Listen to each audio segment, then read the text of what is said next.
नमस्कार, very good morning, सुप्रभात। आप देख रहे हैं स्पेशल रिपोर्ट और आपके साथ हूं मैं दीपा बाफिला। खबरों की शुरुआत भारत से पाकिस्तान गई अंजू के साथ करते हैं, जिसका एक नया वीडियो सामने आया है, जिसमें अंजू दुल्हन के लिबास में मास्क लगाकर बैठी हुई दिखाई दे रही है। अंजू ने जो ड्रेस पहनी हुई है वो खैबर पख्तूनख्वा की पारंपरिक पोशाक है, जिसे शादी के वक्त दुल्हन पहना करती है। और अब उसी पोशाक में अंजू का ये नया वीडियो आप देख लीजिए, आपको दिखा रहे हैं, जिसमें अंजू के साथ काले कुर्ते में नसरुल्लाह भी बैठा हुआ दिखाई दे रहा है और दोनों के आसपास कई और लोग भी बैठे हुए आप देख सकते हैं। वीडियो में कुछ और लोगों की मौजूदगी भी है जो अपने मोबाइल फोन से अंजू और नसरुल्लाह की तस्वीरें कैद कर रहे हैं फोन में। और इस वीडियो को देखने पर साफ साफ आप ये अंदाजा लगा सकते हैं कि जैसे ये अंजू और नसरुल्लाह के रिसेप्शन का वीडियो हो। हालांकि इसके पहले अंजू ने धर्मांतरण और नसरुल्लाह के साथ निकाह की बात से इनकार किया है, जबकि दोनों के निकाहनामे की तस्वीर और कोर्ट मैरिज के सबूत सामने आ चुके हैं। अब एक बार फिर अंजू का ये नया वीडियो वायरल हो रहा है, जिसमें अंजू दुल्हन के कपड़ों में बैठी हुई दिखाई दे रही है। ये वीडियो आप देख लीजिए जरा। नसरुल्लाह उसके साथ में दिखाई दे रहा है और भी लोग वहां पर मौजूद हैं। पाकिस्तान से अंजू का नया वीडियो, दुल्हन के लिबास में बैठी हुई अंजू दिखाई दे रही है। अंजू के साथ नसरुल्लाह भी वहां पर दिखाई दे रहा है। एक के बाद एक तमाम वीडियोस सामने आ रहे हैं। अंजू नसरुल्लाह की फोटो लेते हुए जो वहां पर लोग हैं वो दिखाई दे रहे हैं।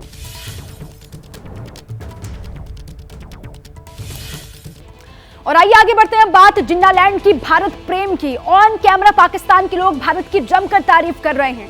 पीएम मोदी के पाकिस्तानी फैन हिंदुस्तान की जय जयकार लगातार कर रहे हैं।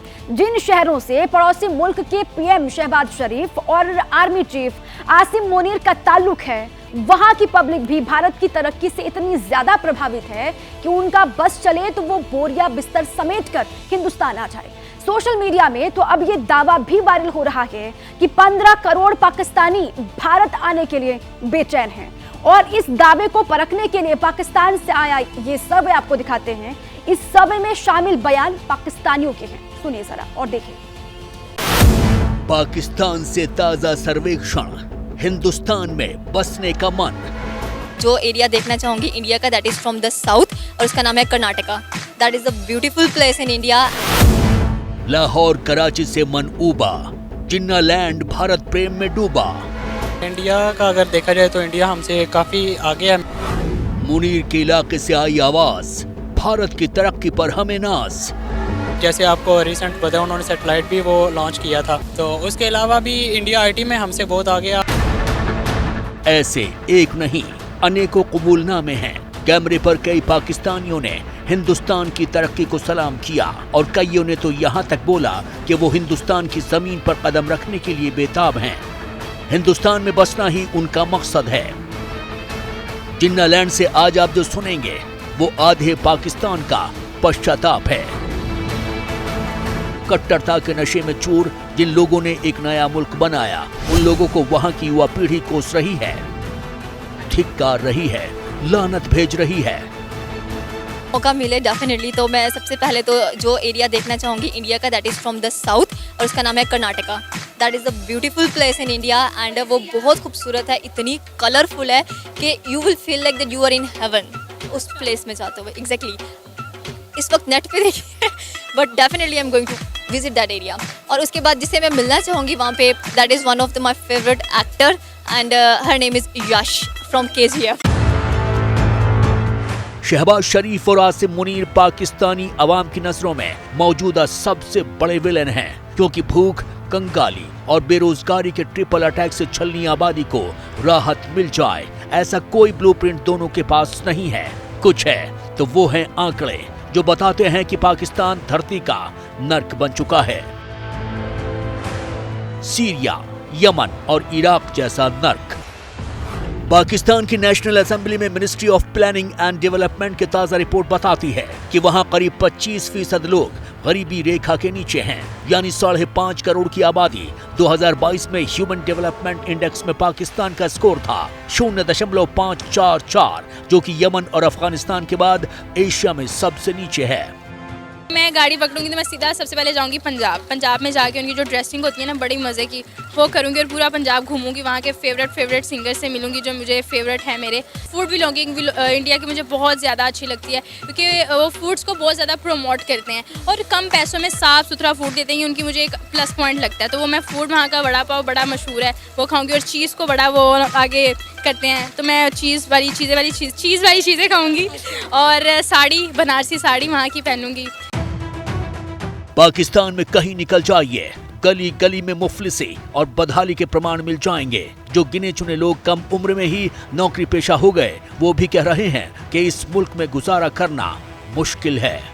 बहुत सारे दोस्त गए हैं और बाहर चले गए हैं और इंडिया के लोग, उनके पास अपॉर्चुनिटी इतनी ज़्यादा है, उनके पास सब कुछ है, तो उन्हें बाहर जाने की ज़रूरत नहीं है। सैलरी हमारी देख लो, हमारी सैलरी अगर अब एक है जैसे अब जैसे मैं हूँ मिसाल के तौर पे, अब मेरी अगर 60 सैलरी है तो हालांकि मैं अनमैरिड हूँ, लेकिन इसके बावजूद जो मेरे मंथली एक्सपेंस है नहीं पूरे होंगे, वो बिल्कुल भी पूरे नहीं होते, यानी कि 30 to 40% जो है ना उससे अचीव ऊपर चले जाते हैं। वो करप्शन के खिलाफ लड़ने वाली जर्मनी की संस्था ट्रांसपेरेंसी इंटरनेशनल के करप्शन परसेप्शन इंडेक्स में पाकिस्तान 140वें नंबर पर है।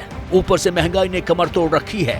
इस वक्त पूरी दुनिया में कराची के लोग सबसे महंगा आटा खरीद रहे हैं। 1 किलो आटे के लिए 160 रुपए चुकाने पड़ रहे हैं। आटे के लिए तरसती नजरें जब भारत की तरक्की की खबर देखती हैं तो पाकिस्तान से मोहब्बत मर जाती है और जबान अपने आप हिंदुस्तान के कसीदे पढ़ने लगती है। बहुत ज़्यादा फ़र्क है। इंडिया का अगर देखा जाए तो इंडिया हमसे काफ़ी आगे है मेडिकल की फील्ड में भी, और इसके अलावा अभी जैसे आपको रिसेंट बताया उन्होंने सैटेलाइट भी वो लॉन्च किया था, चंद्रयान 3। जी बिल्कुल। तो उसके अलावा भी इंडिया आईटी में हमसे बहुत आगे है। आप ये देख लें कि जितना भी ये गूगल के सीईओ बैठे हैं या जितने भी सीईओ हैं मोस्टली इंडिया के हैं, तो पाकिस्तान का मेन के इंटरनेशनल लेवल पे वो भी नहीं है सिस्टम। तो एग्रीकल्चर में भी इंडिया, मैंने एग्रीकल्चर पढ़ी है तो इंडिया बहुत आगे हमसे। वो उन्होंने बहुत से मतलब ब्रीड उन्होंने की हैं जनरेट, और पाकिस्तान बहुत पीछे है ओवरऑल अगर देखा जाए तो। ये गवाही क्लियर कट मैसेज है इस्लामाबाद और रावलपिंडी दोनों को। मैसेज ये कि भारत के सामर्थ्य को समझो और भारत की वैश्विक नीति का अनुसरण करो, लेकिन ये कट्टर जमात कुछ समझना ही नहीं चाहती। मेरी बात का बुरा नहीं मनाना, हमारी बेटियां हो, हमारा ये सेवा नहीं है, हमारा ये कल्चर नहीं है। हमारा काम है बाप पर्दा रह के जो भी काम करना है। हम लोग अपने रास्ते हट गए हैं। जिधर भी कोई इंसानियत नहीं होगा तो यही होगा ना। आपके ऊपर भी अभी जो गलत बात करेगा ना, मुंह से 2 बात भी गलत निकालेगा ना इस मुल्क के खिलाफ, यकीन मांग लो शाम तक तुम्हारा पता भी नहीं चलेगा। पाकिस्तान और भारत के आर्थिक और सामाजिक हालात में जमीन आसमान का अंतर है, लेकिन आगे जो रिपोर्ट हम आपको दिखाने जा रहे हैं वो ये बताती है कि नरेंद्र मोदी फैक्टर ने इतना अंतर बढ़ा दिया है कि पाकिस्तानी ये मानने को मजबूर हो चुके हैं कि कयामत के दिन तक भारत से मुकाबला करने की कुव्वत उनमें न कभी थी न कभी होगी। देखिए, अभी तक आपने जो सुना उसमें पाकिस्तान की बदहाली और भारत की तरक्की दोनों का अंतर पड़ोसी मुल्क की आवाम साफ साफ समझ रही थी। लेकिन अब जो हम आपको सुनाने जा रहे हैं वो बयान पाकिस्तान की हुकूमत और वहां की सेना दोनों को शर्मसार करने वाले हैं। पाकिस्तान की आवाम शरीफ और जरदारी और साथ में सेना की लीडरशिप को खारिज कर रही है और पीएम मोदी के गुणगान करती हुई दिखाई दे रही है।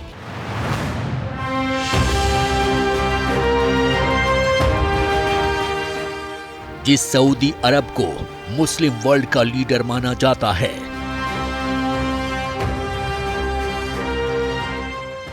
वो सऊदी अरब नरेंद्र मोदी को 7 साल पहले ही अपना सर्वोच्च नागरिक सम्मान दे चुका है।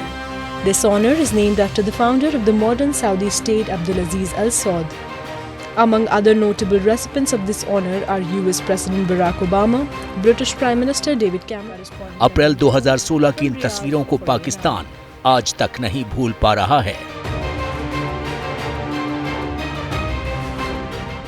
सऊदी अरबिया, जहाँ पे आपका मक्का मदीना है, जहाँ पे हज होते हैं, आपके उम्रे होते हैं, वो मोदी को अच्छा कह रहे हैं। Dubai, US, investment, UAE India के कश्मीर में सबसे बड़ी इन्वेस्टमेंट कर रहा है। इंडिया के कश्मीर को वो स्विट्जरलैंड बनाने जा रहे हैं। दुनिया का सबसे बड़ा ब्रिज उधर बन रहा है, यूनिवर्सिटियां उधर बन रही हैं, मीडिया उधर आजाद है, 5G उधर चल रहा है, 6G की तैयारियां उधर हो रही हैं। अब मुझे ये बताएं कि वो लोग जब तरक्की कर रहे हैं तो हम कैसे कह देंगे यार वो तरक्की नहीं कर रहे, हम उन्हें बुरा कैसे कह दें मोदी को।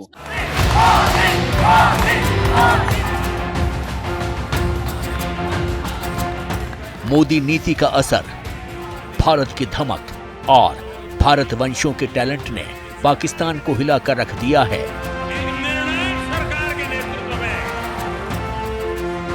आसिम मुनीर की किलर फौज की दहशत के बावजूद पाकिस्तानी ये बोलने को मजबूर हैं कि नरेंद्र मोदी का डंका दुनिया में बज रहा है।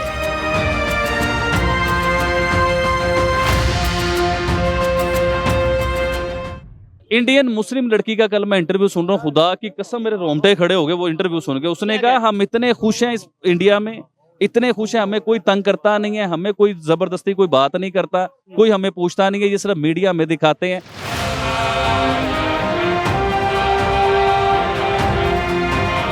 टेक्नोलॉजी हो या संस्कृति, पौराणिक पहचान को विज्ञान के साथ भारत ने जिस तरह संजो रखा है उससे पाकिस्तानी दंग हैं। जिन्नालैंड में लोग मोबाइल पर भारत के वीडियोस देखते हैं, भारत के शहर देखते हैं, भारतीय पकवान देखते हैं। रंग बिरंगी भारत की ब्यूटी पाकिस्तानियों को बेचैन कर देती है।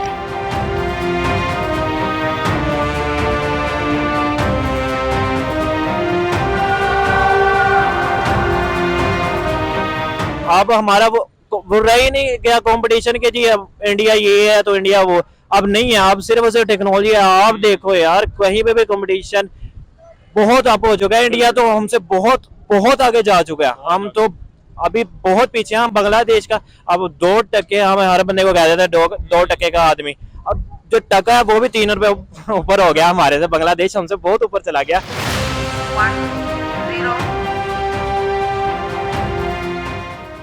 पाकिस्तान में नरेंद्र मोदी के साथ साथ चंद्रयान भी सुपर वायरल है। चंद्र विजय शुद्ध हिंदुस्तानी अभियान को देखकर पड़ोसी सरेंडर है। वो भारत की कामयाबी को एशिया की कामयाबी मानकर ही खुश है।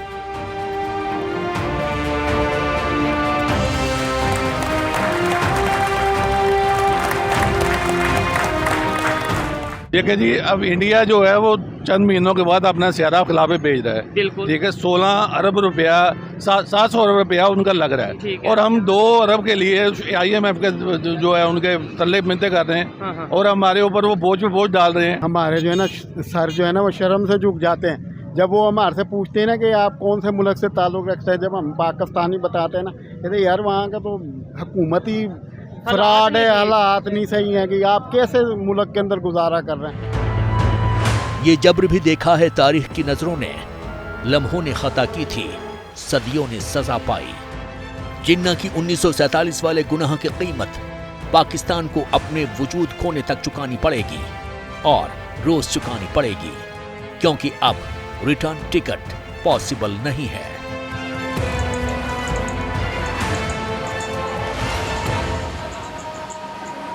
अब आइए आगे बढ़ें, बात रूस और यूक्रेन की करते हैं। जब भी ताकतवर देशों का जिक्र होता है तो रूस का नाम टॉप 3 में आता ही है। लेकिन रूस की राजधानी मॉस्को में यूक्रेन के ड्रोन अटैक से सवाल उठने लगे। सवाल ये कि क्या पुतिन का शहर अब सुरक्षित नहीं है? यूक्रेन के लेटेस्ट ड्रोन अटैक के बाद से क्रेमलिन में हलचल बढ़ गई है। पुतिन का रिवेंज प्लान किसी भी वक्त तबाही मचा सकता है।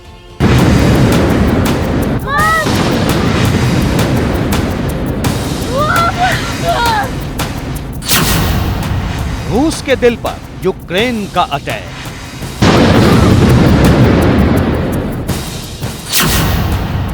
मॉस्को पर हमला रूस को बड़ी चुनौती।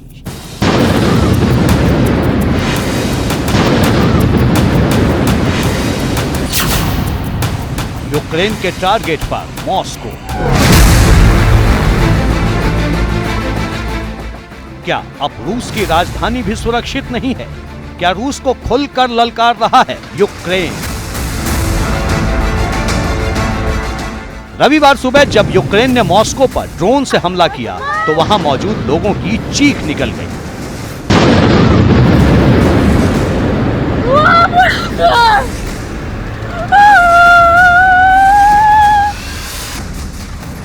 हमला होते ही रूस ने न सिर्फ उड़ानों को रोक दिया बल्कि मॉस्को के ऊपर एयर स्पेस को भी बंद कर दिया। दहशत इतनी फैल गई कि 1 घंटे तक मॉस्को के आसमान में कोई विमान उड़ नहीं पाया।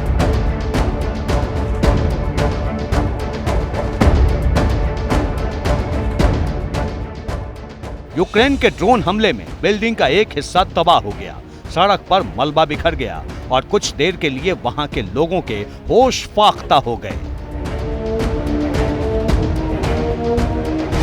रूस का दावा है कि यूक्रेन ने कई ड्रोन से मॉस्को को निशाना बनाया, मॉस्को को टारगेट कर बड़े हमले की तैयारी थी। यूक्रेन ने एक के बाद एक कई ड्रोन मॉस्को को दहलाने के लिए भेजा था। पहले ड्रोन ने एक बिल्डिंग को निशाना बनाया, इमारत के निचले फ्लोर को टारगेट कर हमला किया। धमाके की गूंज जैसे ही वहां के लोगों के कानों में पहुंची, वहां चीख पुकार मच गई।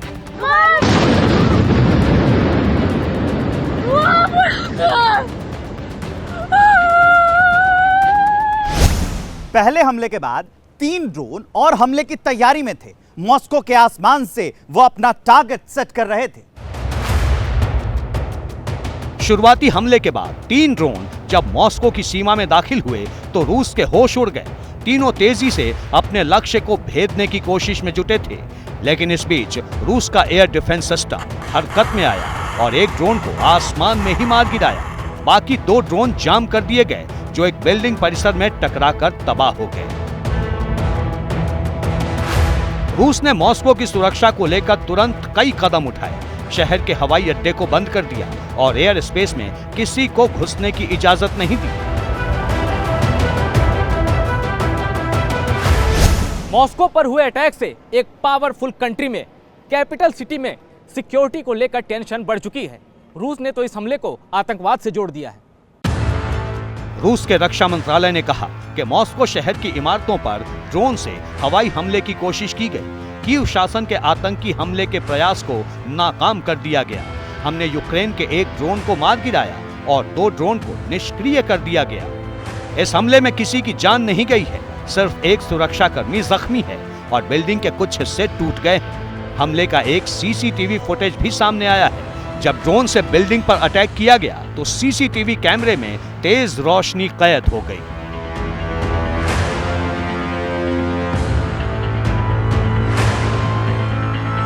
मॉस्को के मेयर सर्गेई सोबियानिन ने बताया कि हमले के बाद 2 कार्यालय टावरों के अगले हिस्से में थोड़ा नुकसान हुआ है। संयोग ठीक था कि बाकी 3 ड्रोन से शहर पर हमला नहीं हुआ। रूसी टेस समाचार एजेंसी ने इसे ड्रोन हमलों की नई श्रृंखला बताया है, जिसकी जद में यूक्रेन की सीमा के पास के क्रेमलिन और रूसी शहर भी शामिल हैं। फरवरी 2022 में जब रूस ने यूक्रेन पर हमला किया, तभी से रूस के कब्जे वाले कुछ हिस्सों को लेने के लिए यूक्रेनी जवाबी कार्रवाई में लगे हैं। इसे लेकर रूस ने अमेरिका और नाटो पर गंभीर आरोप लगाए हैं। रूस के विदेश मंत्रालय ने यूक्रेन के हमले पर बयान जारी किया है। ऐसे हमले अमेरिका और नाटो की मदद के बिना कीव शासन नहीं कर सकता। इसी महीने की शुरुआत में रूस ने 5 यूक्रेनी ड्रोन को मारने का दावा किया था, क्योंकि यूक्रेन के इन ड्रोन ने मॉस्को के वानुकोवो इंटरनेशनल एयरपोर्ट का काम बाधित किया था। उधर यूक्रेन के अधिकारियों ने रूस पर हमला करने के आरोप लगाए हैं। यूक्रेन का कहना है कि उत्तर पूर्वी शहर सुमी पर रूस ने मिसाइल से हमला किया। रूसी हमले में एक नागरिक की मौत हो गई और 5 लोग जख्मी हो गए। 29 जुलाई को यूक्रेन के एक शिक्षण संस्थान पर रूस ने मिसाइल से हमला किया, जिससे पूरी बिल्डिंग मटियामेट हो गई। अब सवाल है कि रूस के सामने हर क्षेत्र में कमजोर यूक्रेन डायरेक्ट फाइट क्यों कर रहा है? ड्रोन अटैक करके यूक्रेन पुतिन को क्यों उकसा रहा है? रूस और यूक्रेन के बीच सैन्य शक्ति का जब आकलन करेंगे तो यूक्रेन रूस के सामने कहीं नहीं ठहरता।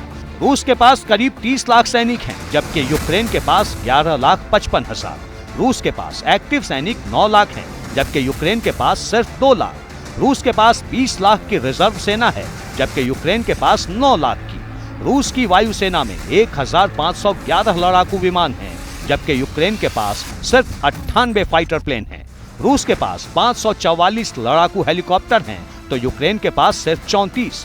रूसी सेना के पास 12,240 टैंक हैं, जबकि यूक्रेनी सेना में 2,596 टैंक हैं। रूसी सेना ताकत के मुकाबले में यूक्रेन से कहीं ज्यादा मजबूत है। जंगी जहाज और परमाणु बम के मामले में यूक्रेन रूस के सामने कहीं नहीं ठहरता है। रूस की अर्थव्यवस्था भी यूक्रेन से 10 गुना ज्यादा बड़ी है। लेकिन यह भी सच है कि यूक्रेन से युद्ध में रूस को सबसे ज्यादा नुकसान हुआ है। एक छोटे से देश ने दुनिया के सुपर पावर देश की नाक में दम कर दिया है।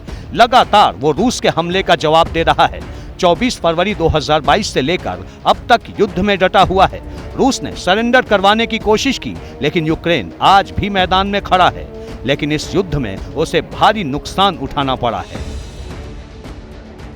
रूस और यूक्रेन के बीच 17 महीने से महासंग्राम छिड़ा है। इस लड़ाई में दोनों देशों को बहुत भारी नुकसान हुआ है। नई स्टडी में नुकसान को लेकर जो आंकड़े आए हैं वो बहुत चौंकाने वाले हैं। रूस का दावा है कि इस युद्ध में उसके करीब 6000 सैनिक मारे गए हैं, जबकि 522 दिनों की जंग में 50,000 से ज्यादा सैनिकों के मरने की खबर है। एक स्टडी के मुताबिक साल 2022 में 25,000 रूसी सैनिक मारे गए और मई 2023 तक 20,000 जवानों ने लड़ाई में जान गंवाई। ब्रिटेन के रक्षा मंत्रालय ने 40 से 60,000 रूसी सैनिकों के मारे जाने का दावा किया है, जबकि यूएस डिफेंस इंटेलिजेंस एजेंसी ने करीब 35 से 43,000 सैनिकों के मरने की बात कही है। रूस के हमले में बड़ी संख्या में यूक्रेनी जवान भी मारे गए हैं। रूस का दावा है कि इस जंग में यूक्रेन के करीब 1.5 लाख सैनिक मारे गए हैं। एक रिसर्चर ने दावा किया कि अब तक यूक्रेन के 1 लाख सैनिक युद्ध में मारे गए हैं। यूएन का मानवाधिकार डिपार्टमेंट ऐसे हताहतों को लेकर आधिकारिक आंकड़े जुटाता है। अभी तक मरने वालों की कोई स्पष्ट संख्या सामने नहीं आई है, लेकिन इस जंग में यूक्रेन के कई शहर तबाह हो गए हैं और रूस भी अपने हजारों जवान खो चुका है। अब मॉस्को में हुए हमले को रूस गंभीरता से ले रहा है। आने वाले वक्त में वो और जोरदार हमला कर सकता है और यूक्रेन में भारी तबाही मचा सकता है। Bureau report, ABP news. अब आइए आगे बढ़ते हैं और बात देश के उस दुश्मन की कर लेते हैं जिसे एक डील से भारत ने बेचैन कर दिया है। कश्मीर के मुद्दे पर पाकिस्तान और तुर्की की जुबान बोलने का खामियाजा अजरबैजान को अच्छे से भुगतना पड़ सकता है, क्योंकि आर्मीनिया के जंगी जखीरे में made in India deadly weapons आ चुके हैं। अब अगर जंग हुई तो आर्मीनिया हिंदुस्तानी हथियारों से अजरबैजान के छक्के छुड़ा देगा।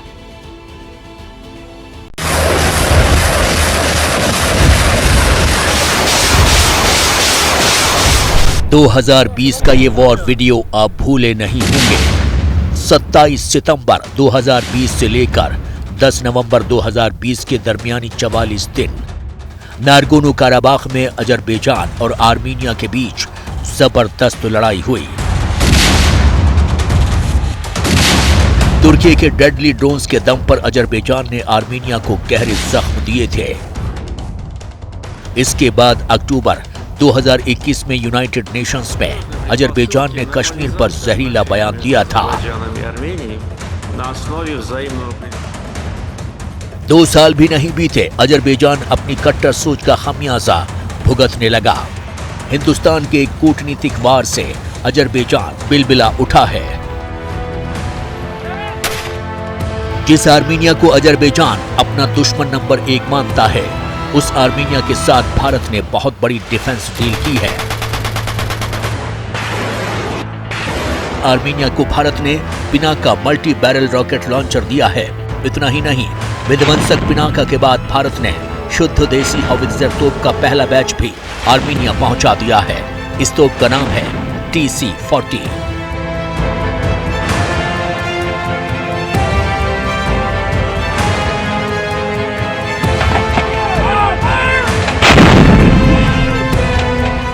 भारत के द्वारा आर्मेनिया को भारत निर्मित multi barrel rocket launcher Pinaka के दिए जाने के संदर्भ में अजरबैजान ने भारत से अपना विरोध दर्ज कराया है।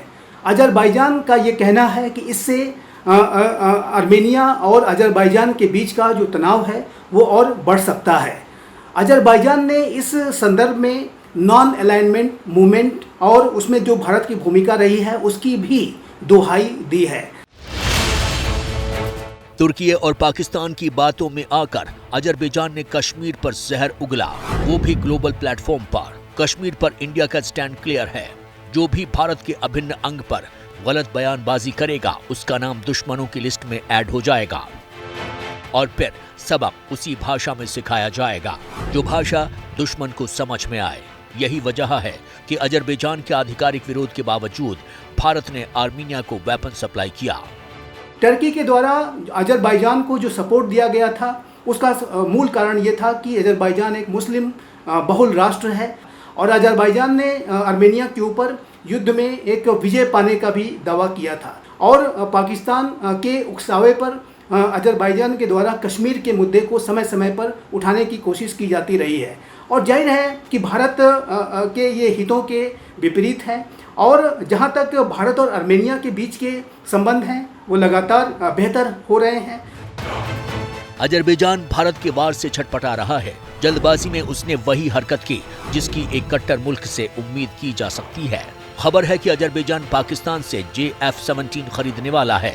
JF-17 एक मल्टी रोल कॉम्बैट एयरक्राफ्ट है जो पाकिस्तान को चीन से मिला है। भारत के आंतरिक मामलों में हस्तक्षेप करना, उसे बंद करना होगा और जाहिर है कि अजरबैजान यदि इस तरीके की भारत विरोधी गतिविधियों में शामिल होता है, यदि वो नए पोलराइजेशन में शामिल होता है, वो टर्की और पाकिस्तान जैसे राष्ट्रों के साथ अपने संबंधों को गहरा करता है और पाकिस्तान जैसे राष्ट्रों की सतह पर वो कश्मीर जैसे मुद्दों को अगर वो भविष्य में भी उठाने की कोशिश करेगा तो जाहिर है कि ये अजरबैजान के हितों के विपरीत होगा। तुर्की, पाकिस्तान और अजरबैजान की तिकड़ी का इलाज भारत के पास तैयार है। अजरबैजान की गैस फील्ड में भारत का बड़ा निवेश भी था, लेकिन कश्मीर की वजह से रिश्ते बिगड़ गए। पिनाका के लिए भारत और आर्मीनिया में 2000 करोड़ रुपए की बड़ी डिफेंस डील हुई है। अब अगर काराबाख जैसी गुस्ताखी अजरबैजान ने दोबारा की तो जवाब पिनाका से मिलेगा। अब आइए आगे बढ़ते हैं। 2024 में भारत के साथ साथ पड़ोसी देश में यानी कि बांग्लादेश में भी चुनाव हैं। वहां शेख हसीना सरकार के खिलाफ विपक्ष ने मोर्चा खोल दिया है। बांग्लादेश में विपक्षी शेख हसीना का इस्तीफा लगातार मांग रहे हैं। विरोध वहां पर लगातार हो रहा है। कट्टरपंथी सड़क पर उतरे हुए हैं। वहीं नेपाल में भी प्रचंड के खिलाफ विरोध के स्वर उठे।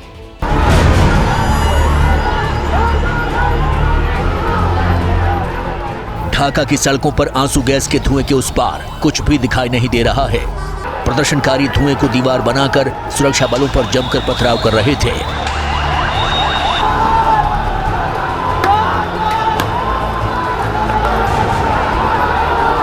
ढाका के ही दूसरे कोने में तोड़फोड़ करते लोगों की भीड़ लगातार बढ़ती गई और फिर भारी पथराव, गाड़ियों में तोड़फोड़ शुरू हो गई। जवाब में बांग्लादेश पुलिस ने भी हाथ में पत्थर उठा लिए।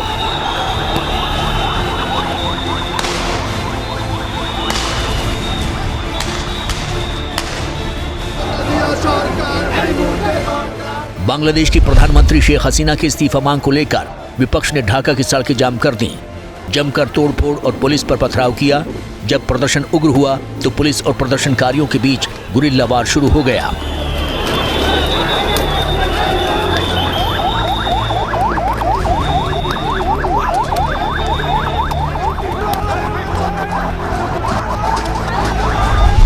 जनवरी 2024 में बांग्लादेश में आम चुनाव होने हैं। चुनाव के नजदीक आने के साथ ही बांग्लादेश नेशनलिस्ट पार्टी और कई अन्य छोटी विपक्षी पार्टियों ने विरोध प्रदर्शन तेज कर दिया है।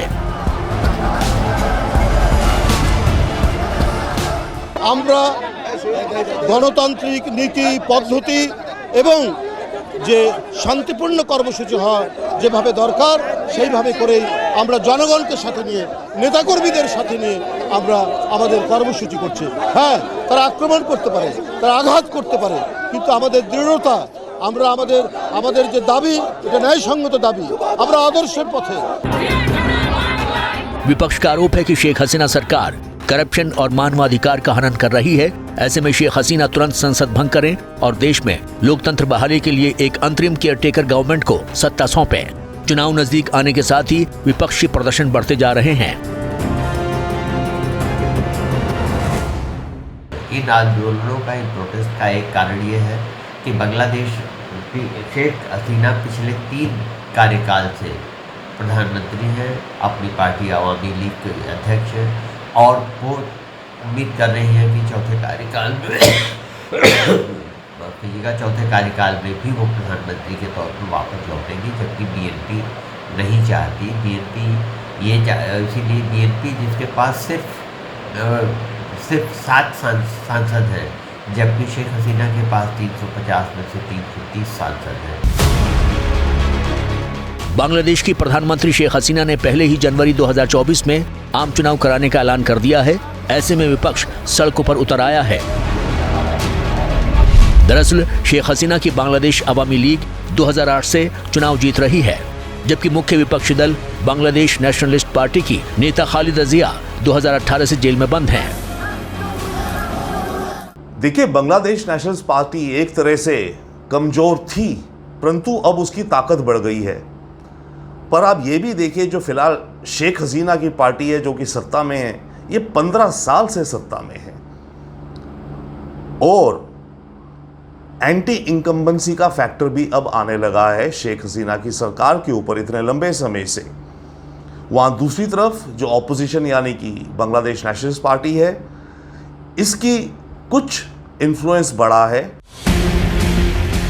2009 से बांग्लादेश की सत्ता में मौजूद शेख हसीना 2024 में भी प्रधानमंत्री पद की मजबूत दावेदार मानी जा रही हैं, लेकिन कई वजहों से उन्हें इस बार विपक्ष के कड़े विरोध का सामना करना पड़ रहा है।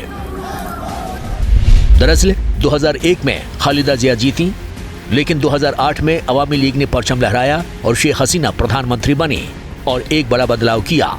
2011 में शेख हसीना सरकार ने कार्यवाहक सरकार के नियम को खत्म कर दिया और फिर 2014 में सत्ता हासिल कर ली, लेकिन इसी के साथ बांग्लादेश में कट्टरवाद की भी एंट्री हो गई।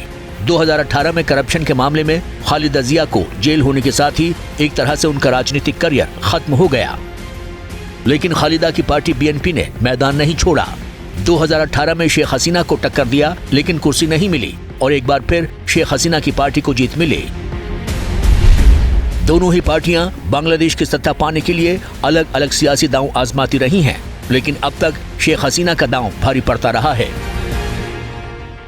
इन दोनों की सियासत में कोई ज़्यादा फर्क नहीं है, ना पॉलिसीज कोई ज़्यादा डिफरेंट है, कुछ को छोड़ दीजिए जो मोटा मोटा डिफरेंसेस है। हाँ, बट ओवरऑल देश कहाँ चलाना है, करप्शन को लेके क्या करना है, दोनों ही कहते हैं करप्शन हटानी है, दोनों ही कहते हैं देश को बढ़ाना है। ये सारी चीज़ें दोनों की एक जैसी हैं और दोनों एक अपने ही सपोर्टर्स को ज़्यादा फ़ायदा पहुंचाते हैं जब सरकार में होते हैं और अपने ओपोनेंट को जेलों में डलवाते हैं जब सरकार में होते हैं। विपक्ष ने ऐसे समय में प्रदर्शन तेज किया है जब बांग्लादेश की अर्थव्यवस्था की हालत बिगड़ रही है। रूस यूक्रेन युद्ध की वजह से तेल की कीमतें काफी बढ़ गई हैं। रोजमर्रा के जीवन में इस्तेमाल होने वाले सामानों की कीमतों में काफी इजाफा हुआ है। ऐसे में करीब 13 साल बाद शेख हसीना को विपक्ष के कड़े प्रतिरोध का सामना करना पड़ रहा है। विपक्ष का दावा है कि बिना केयरटेकर सरकार के निष्पक्ष चुनाव नहीं हो सकते हैं।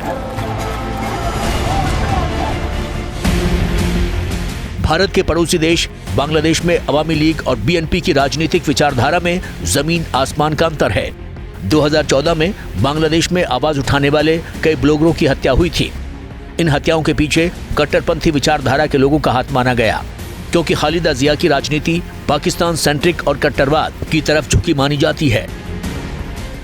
शेख हसीना और खालिदा जिया में भारत के लिए तो मोटा मोटा देखा जाए शेख हसीना बेहतर है, क्योंकि खालिदा जिया की जो पार्टी बीएनपी है वो हार्ड इस्लाम को प्रमोट करती है बांग्लादेश में, और उसके जो सपोर्टर्स हैं अलग अलग छोटी और पार्टी जो उसके साथ जुड़ रही हैं या उसका जो वोटर बेस है वो ज़्यादा हार्ड इस्लाम की अडॉप्शन चाहता है बांग्लादेश में। बांग्लादेश के बाद भारत के दूसरे पड़ोसी सबसे करीबी देश नेपाल में भी सियासत तेज है। हाल ही में नेपाल में प्रचंड सरकार के खिलाफ विरोध प्रदर्शन हुए थे।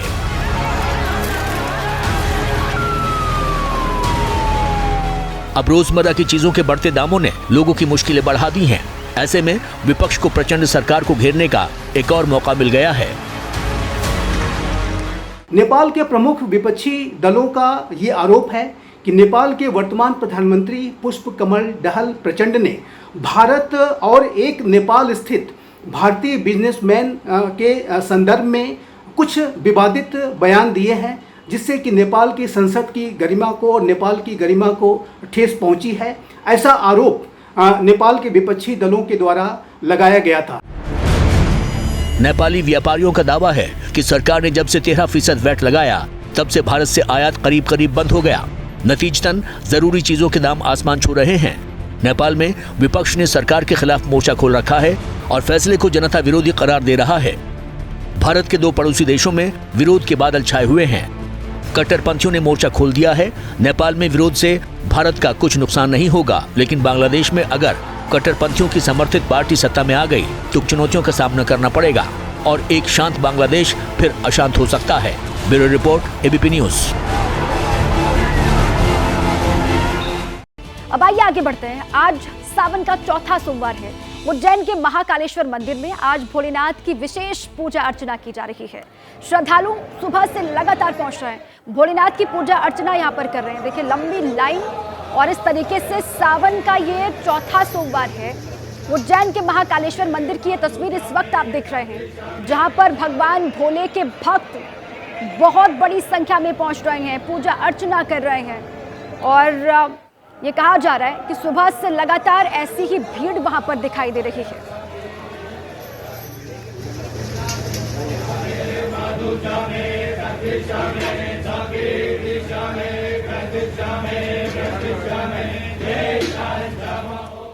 बरेली से बड़ी जानकारी आपको दे दें। बरेली के एसएसपी प्रभाकर चौधरी का तबादला किया गया है। रविवार को कांवड़ियों पर लाठीचार्ज हुआ था और कांवड़ यात्रा रूट को लेकर विवाद वहां पर हुआ था। कांवड़ियों पर लाठीचार्ज किया गया, आंसू गैस के गोले वहां पर दागे गए थे और ये उसी वक्त का वीडियो आप देख रहे हैं, जिसके बाद ये एक्शन लिया गया है। एसएसपी प्रभाकर चौधरी हटा दिए गए हैं, तबादला उनका कर दिया गया है। रविवार को कांवड़ियों पर लाठीचार्ज वहां पर किया गया, जिसके बाद बहुत सारे सवाल भी खड़े हुए। सियासत भी इस पूरे की मामले पर लगातार जारी है। कांवड़ यात्रा रूट को लेकर विवाद चरम पर और इसी दरमियान वहां पर कांवड़ियों पर लाठीचार्ज किया गया, आंसू गैस के गोले भी छोड़े गए। 2 तस्वीर आपको दिखा रहे हैं। बरेली एसएसपी का अचानक से तबादला, 30 जुलाई को कांवड़ियों को खदेड़ने पर यह एक्शन लिया गया, ये कहा जा रहा है। जिस तरीके से वहां पर कांवड़ियों पर लाठीचार्ज किया गया, लाठियां उन पर भाजी गई, उसके बाद ये कहा जा रहा है कि ये एक्शन उन पर हुआ के विवाद, लाठीचार्ज और उसके बाद एसएसपी प्रभाकर चौधरी का तबादला। बरेली के एसएसपी प्रभाकर चौधरी बदल दिए गए हैं, उनको हटा दिया गया है, उनको कहीं और शिफ्ट किया गया है। रविवार को जो पूरा घटनाक्रम सामने आया, क्योंकि सावन का महीना, कांवड़ यात्रा चल रही है, कांवड़ यात्रा को लेकर अलग अलग हिस्सों में आप देख रहे हैं किस तरीके से विवाद भी हो रहा है। कई जगहों पर कांवड़िए और पुलिस के बीच में झड़प की तस्वीरें सामने आ रही हैं और ये बरेली में भी जो हुआ उसके बाद ये कहा जा रहा है ये एक्शन लिया गया है एसएसपी प्रभाकर चौधरी पर। और अब खबर उत्तर प्रदेश के कानपुर देहात से आपको बता दें, यहां पुलिस और अपराधी में मुठभेड़ हो गई। पुलिस ने आरोपी गुड्डू को एनकाउंटर में घायल किया है। दरअसल पुलिस आरोपी गुड्डू को 28 जुलाई को कानपुर देहात में कोर्ट में पेशी के लिए लेकर गई थी, लेकिन यहां पर आरोपी पुलिस को चकमा देकर भाग निकला। 3 दिन के भीतर पुलिस ने कार्रवाई की और आरोपी को धर दबोचा किया। आरोपी गुड्डू के कोर्ट से फरार होने का सीसीटीवी फुटेज सामने आया था, जिसके बाद पुलिस के साथ एनकाउंटर में उसके पैर में गोली लगी है। घायल का इलाज अब ये कहा जा रहा है जिला अस्पताल में चल रहा है। किस तरीके से वहां पर गुड्डू फरार हुआ था कोर्ट से, उसका पूरा सीसीटीवी फुटेज वायरल हो रहा है। पुलिस ने धर दबोचा, ये 2 तस्वीर आप देख रहे हैं। 3 दिन में एक्शन लिया गया। कोर्ट से भागने पर यह एक्शन हुआ, उसको दोबारा से दबोच लिया गया है। अपराधी और पुलिस के बीच में मुठभेड़, आरोपी गुड्डू को एनकाउंटर में घायल किया गया। 28 जुलाई को कानपुर देहात में कोर्ट में पेशी के लिए उसको लाया गया था, लेकिन वहीं से वो फरार हो गया था। उसके बाद अब ये एक्शन उस पर लिया गया है। पत्रकारिता कोई इमोशन नहीं है, ना अपना कोई ज्ञान देना है और ना कोई विचार थोपना है। पत्रकारिता क्या है? पत्रकारिता का मतलब है सही जानकारी इकट्ठा करना और तथ्य बताना। पत्रकारिता आज जितने महत्वपूर्ण दौर में है, शायद पहले नहीं थी। इस दौर से निकलने के लिए सिर्फ सच दिखाने की जरूरत है, वो सच जो आपके हित को आगे रखे। इसलिए अब रात 9 बजे प्राइम टाइम नहीं होगा, ये आपका टाइम है। जगविंदर पटियाल के साथ देखिए पब्लिक इंटरेस्ट 17 जुलाई से सोमवार से शुक्रवार रात 9 बजे सिर्फ एबीपी न्यूज पर। एबीपी न्यूज आपको रखे आगे।